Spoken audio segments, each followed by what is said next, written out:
Cara, e falando em curiosidade, eu tô com uma curiosidade aqui que eu tô há 3 anos com essa curiosidade. Meu Deus. Há 3 anos. 3 anos. O cara tá guardando o negócio há 3 anos. 3 dentro do anos? peito. 4 anos, Kaique. 4 anos Tô indo há do peito. 4 anos com essa curiosidade. Porque, ó, o Rumo ao Bilhão 4, a gente gravou com o Barça, certo? Sim. A gente tá no Rumo ao Bilhão 52. Sim. Faz 4 anos. Caramba. E lá, o Barça me disse um negócio que eu nem lembrava direito. Mas o Barça me acendeu. Porque assim que eu cheguei, ele falou, e aí, ficou rico?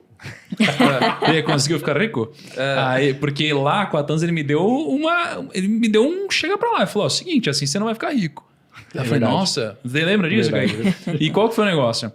O Rumo ao Bilhão é um quadro, né, para quem tá chegando aqui, que eu invisto uma parte do meu dinheiro, né, publicamente e tal. Eu tava comprando umas ações, o Barça falou assim, você não vai ficar rico. Eu falei, meu Deus, como não? Cara, eu que sou uma pessoa que ensino sobre finanças. É o primo rico, eu tô né? ouvindo isso do Barça, É, eu o falei, primo meu rico. Deus, eu devo estar muito errado, né?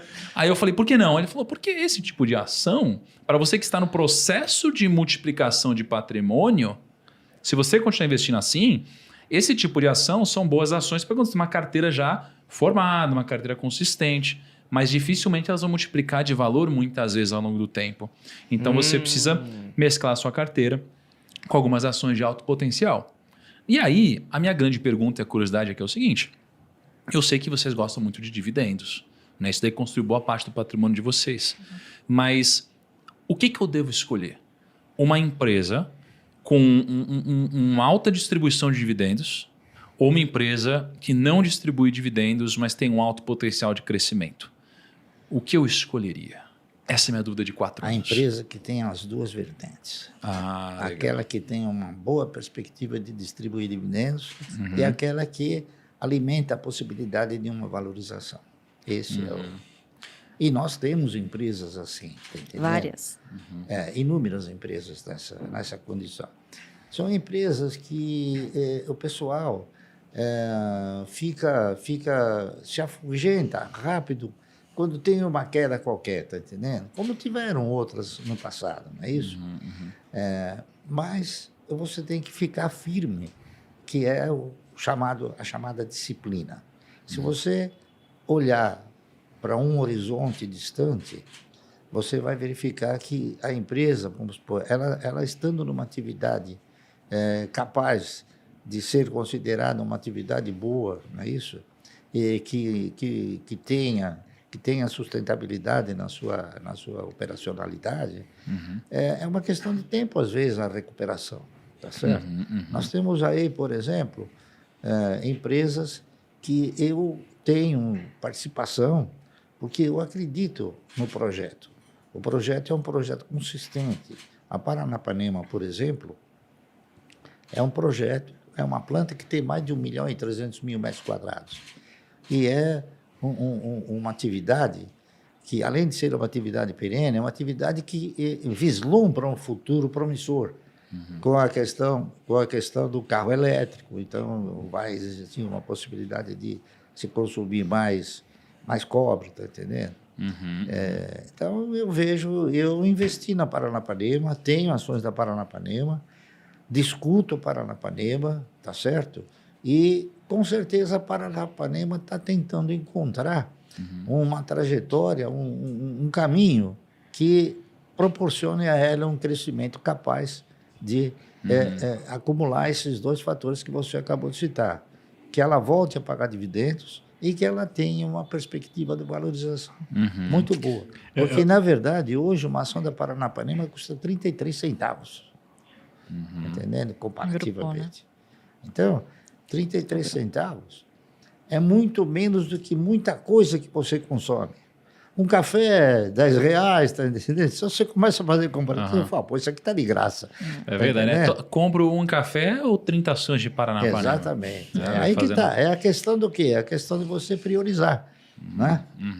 Não por isso a gente vai deixar de tomar um café, mas é aquela prioridade. Legal. Então, outro papel que eu interpreto que também tenha uma possibilidade boa, uma perspectiva boa pela frente, por exemplo, ações de empresa que você paga sem consumir. Esse é o melhor negócio do mundo. Você paga sem consumir? Isso. Por exemplo, o seguro. você faz um seguro e reza porque não tenha você pagou e não consumiu. Tá entendendo? É verdade, ninguém Então, quer usar o seguro. Então a IRB está nessa trajetória. Cara, vamos falar de IRB. Qual é o case de IRB? Por que você acha? Porque essa é uma ação que polemizou para todos os lados. A assim. internet fala dela todo dia. Hoje você acha que é uma boa apostar no projeto de IRB? E quais são os pontos que você acha que fazem isso daqui se tornar um investimento favorável, por exemplo? Bom, eu interpreto o seguinte. A IRB é uma empresa que tem dois grandes acionistas. Os dois maiores acionistas da IRB são dois bancos. E não é o Warren Buffett, não. Não, não é. Não, porque... Fake news. Alguém já Fake news. insinuou que talvez ele fosse, que ele fosse participar de uma estrutura melhor em termos de seguros. Mas são o Bradesco, tá certo? E o Itaú. Eu costumo dizer o seguinte, eu interpretei que tanto o Bradesco como o Itaú, eles foram responsáveis por indicar aquele gestor que fez e que promoveu, né, uma administração fraudulenta. Está correto? Hoje é voz corrente disso. E o próprio administrador ele está sendo processado nos Estados Unidos em virtude de ter relatado e oferecido informações não válidas, tá certo? Informações. Então, o que aconteceu? Esse administrador ele teve a oportunidade de apresentar lucros inexistentes, lucros que não haviam, que não existiam. Então, o que aconteceu? Esses lucros inexistentes tiveram um benfeitor ou dois benfeitores maiores. Eles foram através de dividendos, é isso? Lucros inexistentes, dividendos indevidos. Foram destinados a quem? Foram destinados ao Bradesco e ao Itaú.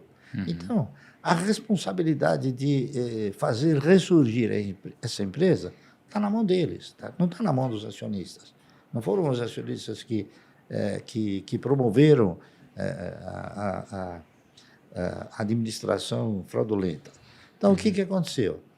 E isso gerou o quê? Gerou uma preocupação muito grande, acredito eu, para esses próprios acionistas, e eles acabaram buscando o quê? Buscando fazer com que a empresa tivesse uma auditoria profunda, não é isso? E que pudesse reapresentar os balanços dentro daqueles critérios normais. Isso foi feito. Teve um economista que fez uma auditoria geral, profunda, não é isso? Republicou todos os balanços e chegou na conclusão que a empresa reunia condições de ressurgir, tá certo? Então, enquanto isso, a grande maioria das casas de análise, né, que nem todas são casas de análise, algumas são casas de apostas, tá correto? Então, essas casas de análise houveram por bem locar uma quantidade grande de ações, sabendo que aquela empresa não ia gerar um lucro, tá entendendo? E foram, através das locações, foram pressionando o papel de forma tal que ele chegou a um preço aí de 2,02, 2,03. É isso.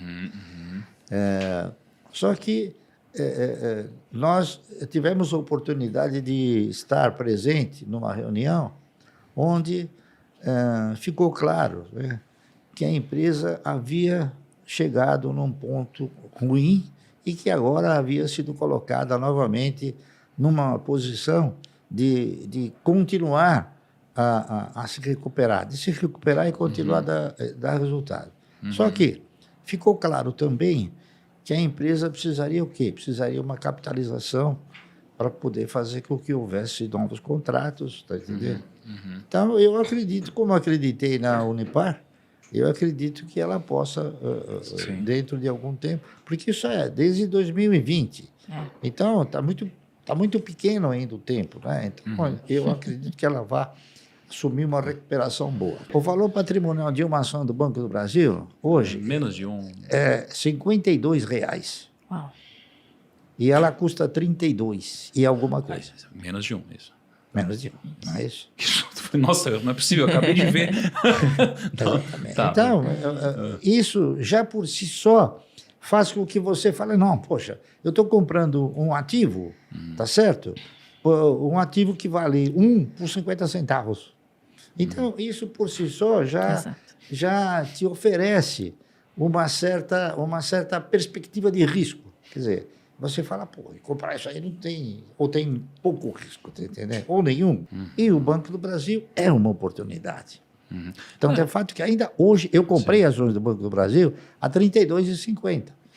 É Por quê? Porque eu me inspirei nessa avaliação, tá entendendo? Para acrescentar um pouco mais daquelas que eu já tenho.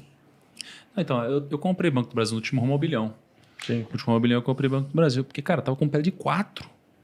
Pele de 4. 4 vezes. Significa que, cara, em 4 anos, o que eu paguei volta através do lucro. Né? É assim, Exatamente. obviamente tem um risco aqui, mas, cara, pele de 4 tem muita proteção aqui, tem muito preço que pode cair, né, cara? E o ROI melhorou muito, né? De 13 para 17. Isso, exato. Eu senti. 17, e é um dos maiores dos bancos, inclusive, 17. Top 10 do mundo. Então. O Banco do Brasil é o banco que maior dividendo paga. Olha aí, Tá caraca. entendendo?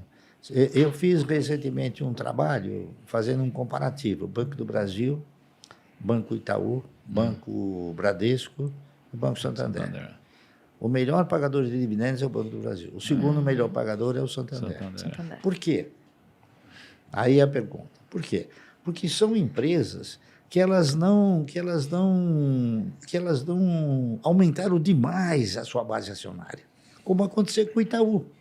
Certo? O Itaú deu há pouco tempo atrás 50% de bonificação. O Bradesco dá todo ano, dá 10%. Então, a base acionária dele cresceu tanto que o lucro precisa ser rateado entre a base acionária. Então, se você tem uma base acionária desse tamanho, a distribuição, o que é? É pequena. Caraca, faz todo E o Banco sentido. do Brasil, não. O Banco do Brasil ele ficou com aquela mesma base acionária. Free float Então, abaixo. na razão direta que o lucro cresce, o rateio ele aumenta. Vamos parar de falar do Banco do Brasil, por favor, para parar de vir gente. Não quero ficar dividindo fatia, não.